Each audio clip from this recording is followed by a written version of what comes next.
Okay, don't tell anyone, but this video is sponsored by Incogni. So, in case you didn't know, how to make friends is actually the most Googled topic on my laptop. Google will just tell you to reconnect with your old friends. WikiHow is just a copy-paste reskin of Google with questionable illustrations. Reddit comments will tell you to go on meetup websites that no one actually uses in real life, or to start a cornhole club.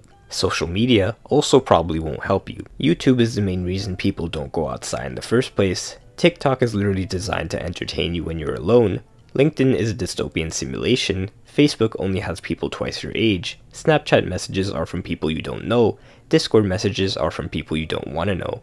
Instagram is where you send messages that no one replies to, and Tinder is where you schedule dates that no one shows up to.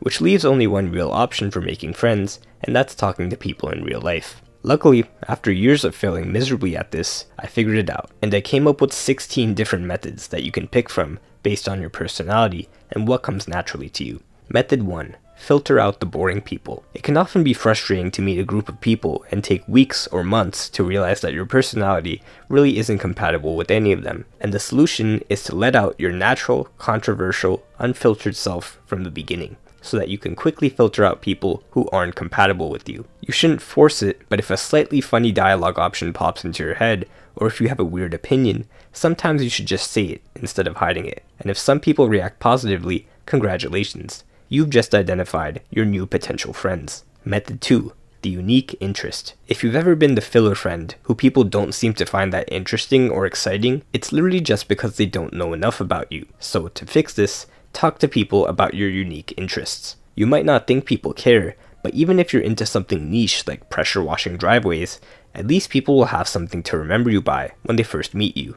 Just make sure that you explain your interest to people in a way they can understand, without using big words and without getting into the complex stuff. If you can sense that the other person is bored, it means it's probably time to ask them about one of their interests. Method 3. Be outside of your head. Have you ever been in a group setting where everyone's talking and you don't know when to interject or even what to say? Man, I've been quiet for a while. What are people thinking about me right now? What do I even say? Do I have aura right now? Quick, what tips can I use from that one video with Jordan Peterson in the thumbnail? This is overthinking, also known as getting in your head. Overthinking is what happens when you get a thought, then you think about it, then filter it, then imagine yourself saying it, then modify it, then approve it, and then send it out your mouth, just to mumble it because the conversation's already moved on. But being outside of your head just means taking in the conversation, getting thoughts, but not thinking them over too much. Just say them, and even if you say something cringe, see it not as a failure, but as practice. Method 4.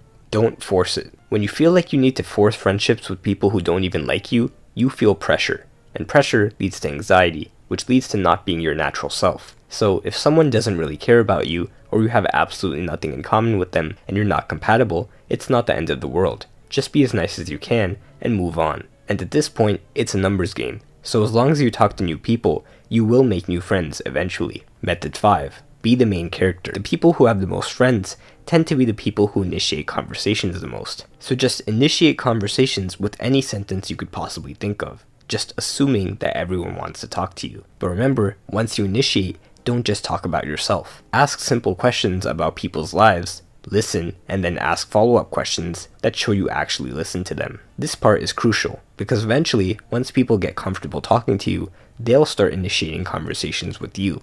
Method 6. Be a side character. The book How to Win Friends and Influence People is one of the only books on social skills that actually works. I feel like books on social skills always try and teach you how to scientifically hack people's brains into producing oxytocin molecules by maintaining a 3-to-1 eye contact to look away ratio and by strategically touching this part of the shoulder. But in this book, the main piece of advice is that people tend to be mostly interested in themselves. If you want someone to like you, make them feel important. Compliment them, say their name when you initiate a conversation, act happy when they walk in the room, remember things about them, and ask questions about them as if their life is really important to you. Method 7. Be the transparent friend.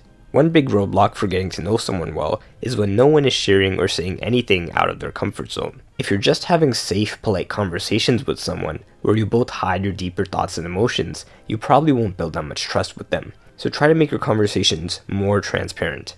And this doesn't mean go up to people and ask them their deepest, darkest regret from their childhood. Instead, a great place to start is, hey, do you want to hang out sometime? Because that's being transparent. That reveals that at least you kind of think the other person is cool. And saying that kind of thing will slowly bring down the brick wall between you and someone you don't know that well. Now on to method 8, the injury update. People love when you can empathize with their pain and actually seem to care. But usually when you ask, how are you? Everyone just says by default, good. Or if they're feeling daring, fine. So instead, for this technique, directly ask people if there's anything that's been bothering them recently. Maybe they have a physical injury that they need to complain to someone about. Maybe someone made them mad and they need to vent.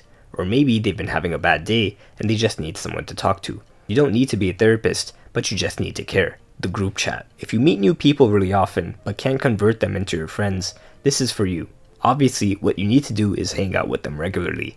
But for that, you need some kind of way to contact them. So if you ever get a chance to do some activity with at least 3 or 4 people, and you feel like everyone had a good time, immediately create a group chat. Make sure that you are the first one to suggest the idea. And if you need a reason, just say it so that you can get together and do the same thing tomorrow or next week. That way, you get everyone's number, and even if the group chat goes quiet, you still have a bunch of people you could potentially ask to hang out with whenever you want.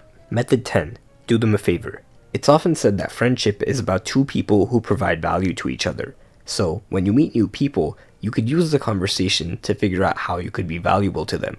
Maybe you're an expert at something they need help with. Maybe you might have a common interest with them. Or maybe you're just nice to them. And if they return the favor, or they act really nice towards you, that's probably a good potential friend. Method 11. Ask them for a favor. Here are some examples of things you could ask. Could you tell me where this place is? Could you watch my stuff for a minute? Or even, could you introduce me to this person? Because not only does this show them you trust them, but this allows them to look really nice and generous without much effort. And also, people like to feel useful. But whatever you do, don't constantly expect favors from people if you never do anything nice for anyone, because that's not friendship, that's just networking.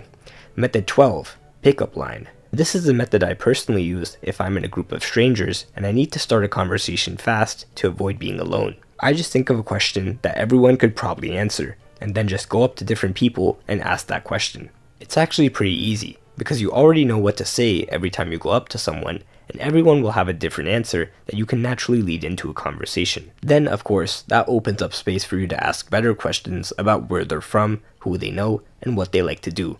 All because you had the courage to just ask that first random question. Method 13. The ISO play. If you're often in a big group and you get overwhelmed feeling like you have to talk to everyone, this is for you. An ISO play in basketball is a common play where you pick out one of the easiest defenders from the other team and try to take them on one-on-one. And to do this in real life, find someone in the group who isn't talking that much and start a side conversation with them only. If you have to, take them somewhere so that you can talk one-on-one. Make up some excuse, like asking them to help you with something. This will make them feel special and important. And if you do this over time with everyone in the group, eventually you'll kind of know everyone decently. Method 14. Act like you're already friends. There's a saying that goes, if you go looking to find friends, you'll find very few. But if you go looking to be a friend, you'll find many. So instead of trying to find people who will treat you like a friend, you go out instead and treat people like a friend as soon as you meet them. You can do this by flying past the awkward and polite stage and just going to the stage where you're lighting up every time you see someone, you're making fun of them like a friend would, you're saying their name a lot, you're patting them on the back, you're play fighting with each other, and in general, you're treating them like someone you've known for a while. This is one of the most powerful methods, but as always, be careful, because with great power comes great potential to be weird. Method 15. The activity buddy. When you meet someone, ask them something they've always wanted to do, but haven't gotten around to doing. Then offer to do that thing with them. This way you're basically asking them to hang out, but it doesn't seem desperate because it's framed as you doing a favor for them. Plus, this is a perfectly normal reason for you to get their number, and it works on literally everyone. And lastly, method 16, which is the fastest possible method we currently know of.